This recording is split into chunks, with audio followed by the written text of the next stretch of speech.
Selamat pagi, sekarang sudah jam 3 pagi. Kiranya Tuhan memberkati kita semua. Maaf, saya bukan apa ya. Ada orang yang bilang kepada saya, jangan terlalu sok keagamaan, sok kerohanian. Enggak, tapi saya belajar untuk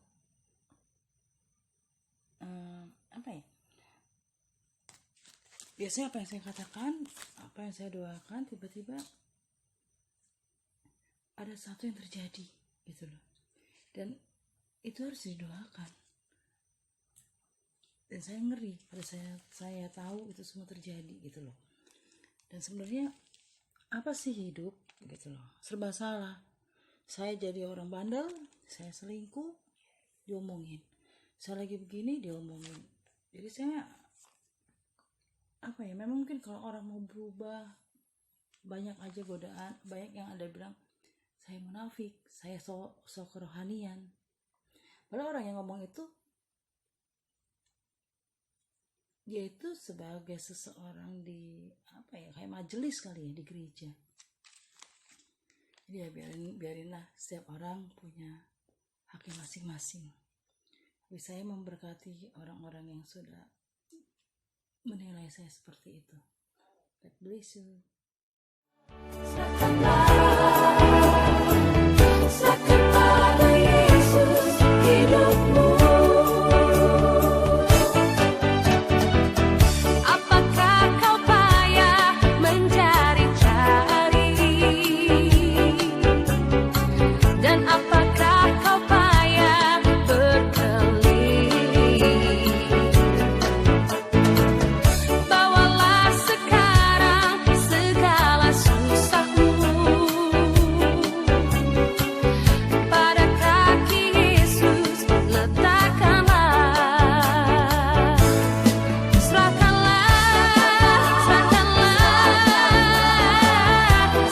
pada Yesus segala beban yang menindih hidupmu. Serahkan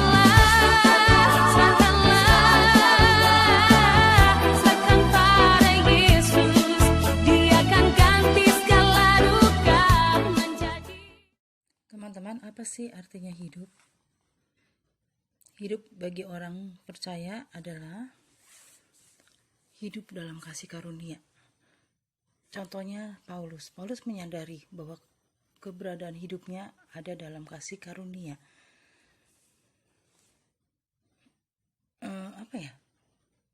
Karena dulu tuh Paulus itu seorang penganiaya, dia tuh penjahat.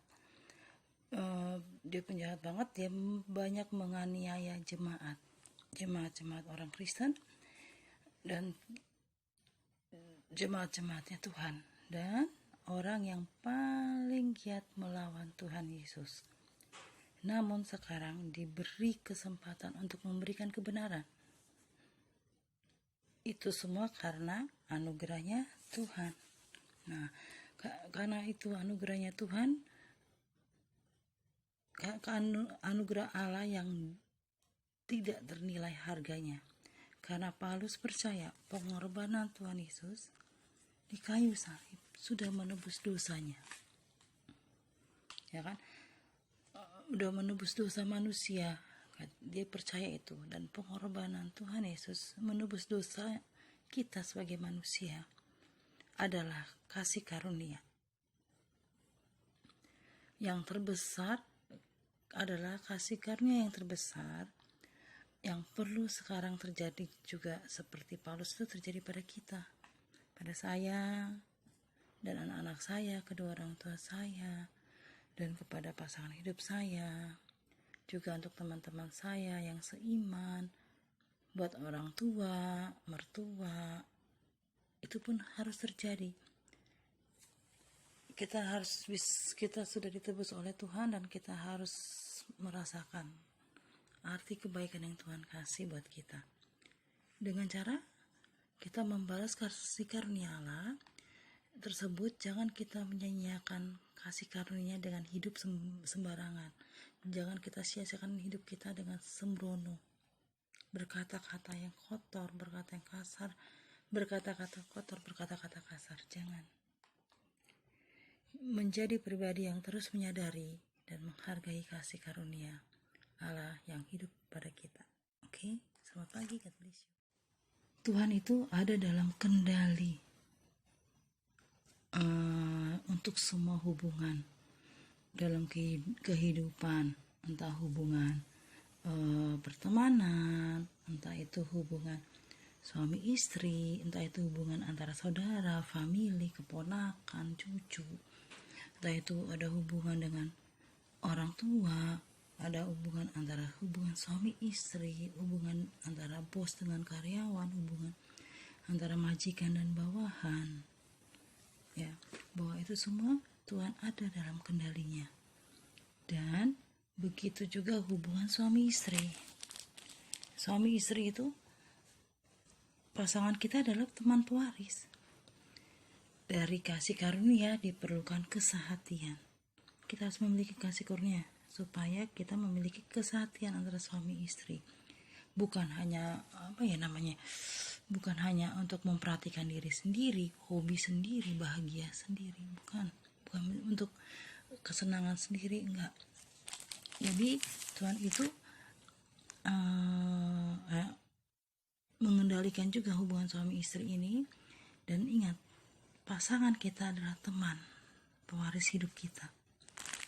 Jadi bukan berarti mertua, orang tua jangan ikut campur dalam hal ini, tapi cobalah kita berdua dengan pasangan kita saling mengenal dan memerlukan kesehatian, bukan hanya memperhatikan keinginannya sendiri, egoisnya sendiri. Ketika kita mulai memperhatikan pasangan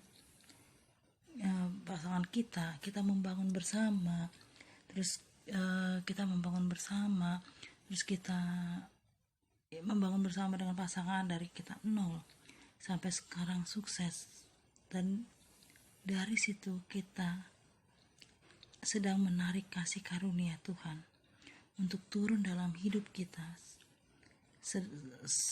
sebagai pasangan suami istri. Entah saya dengan pasangan saya, entah teman-teman saya dengan pasangannya, antara saudara-saudara dengan pasangannya, dan keluarga kita. Jadi Tuhan ikut dalam kendali hubungan suami istri. Jika ada suami yang mulai bosan atau istri mulai bosan, kendalikan diri kita untuk mencintai pasangan kita. Selamat pagi, tetap semangat, tetap berserah pada Tuhan, dan God bless you.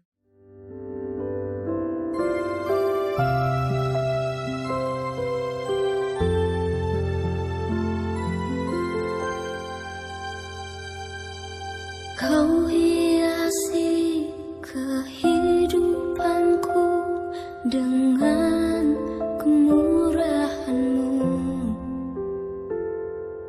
Kau rancangkan masa depanku penuh dengan harapan. Aku ada saat ini, semuanya karena kasih-Mu. Aku hidup hari ini, semua berkat kemurahan-Mu. Terima kasih Yesus, Engkau sangat baik, teramat baik bagiku.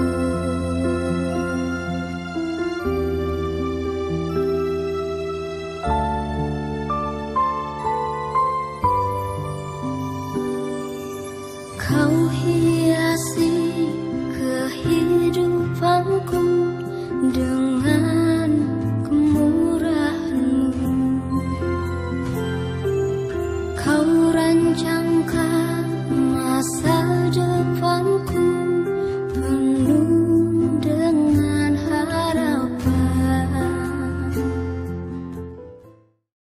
Terima kasih Tuhan, terima kasih buat pagi ini ya Tuhan. Kiranya Engkau Kiranya Tuhan juga mengendalikan pikiran saya, hati saya, perjalanan hidup saya Tuhan, supaya saya tidak salah jalan. Begitu juga untuk teman-teman saya, kiranya Engkau juga mengendalikan mereka dalam hubungan pekerjaannya, dalam hubungan kesehariannya. Begitu juga dengan saya, dengan hubungan saya dengan rela, dengan teman-teman dan sahabat-sahabat saya, dengan orang-orang di sekitar saya. Tuhan juga memberikan pertolongan, dan Tuhan juga mau mengendalikan kedua anak saya, ketiga anaknya Pak Heri, mengendalikan Pak Heri, mengendalikan kedua orang tua saya, mengendalikan kedua orang tua Pak Heri.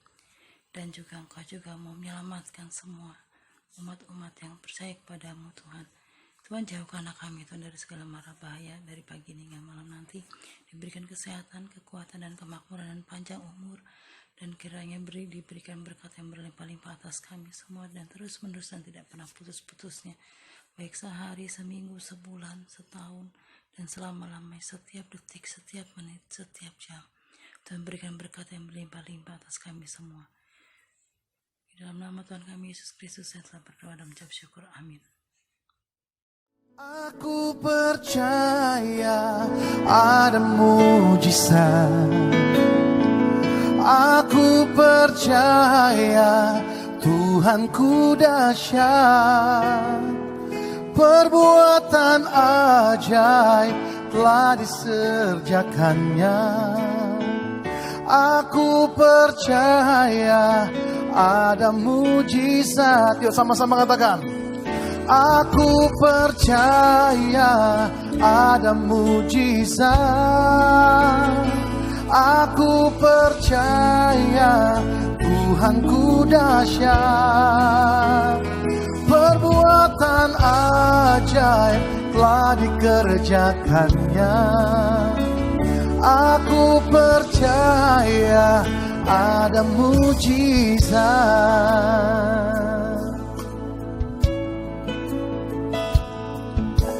Kau Tuhan jadi andalanku, hanya Kau Tuhan yang ku percaya. Di saat aku sudah tak mampu, hanya Yesus sanggup melakukannya.